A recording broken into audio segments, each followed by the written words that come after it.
एक घर में 3 भाई और एक बहन थी। बड़ा और छोटा पढ़ने में बहुत तेज थे। उनके माँ बाप उन चारों से बेहद प्यार करते थे, मगर मझले बेटे से थोड़े परेशान से थे।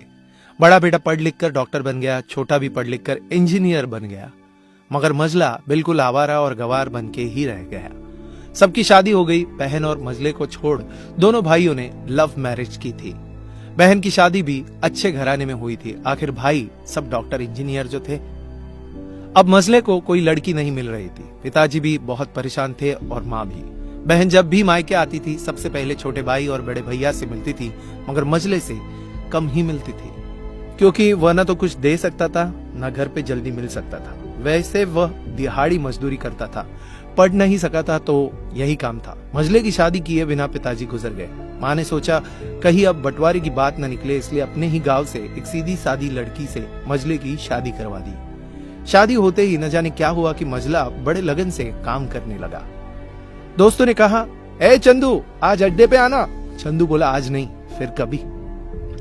अरे तू शादी के बाद तो जैसे बीवी का गुलाम ही हो गया है। अरे ऐसी बात नहीं है, कल मैं अकेला एक पेट था तो अपनी रोटी अपने हिस्से से कमा लेता था, लेकिन अभी बात कुछ अलग है, क्योंकि अब 2 पेट है, कल और होगा। घर वाले नालायक कहते थे, चलता था, मगर मेरी पत्नी मुझे कभी नालायक कहे तो मेरी मर्दानगी पर एक बद्दी गाली है, क्योंकि एक पत्नी के लिए उसका पति उसका घमंड, इज्जत और उम्मीद होता है। उसके घर वालों ने भी तो मुझ पर भरोसा करके ही अपनी बेटी दी होगी, फिर उनका भरोसा मैं कैसे तोड़ सकता हूँ। कॉलेज में नौकरी की डिग्री मिलती है और ऐसे संस्कार माँ से मिलते हैं। इधर घर पे बड़ा और छोटा भाई और उनकी पत्नियां मिलकर आपस में फैसला करते हैं कि जायदाद का बंटवारा हो जाए, क्योंकि हम दोनों लाखों कमाते हैं मगर मझला ना के बराबर कमाता है। ऐसा नहीं होगा।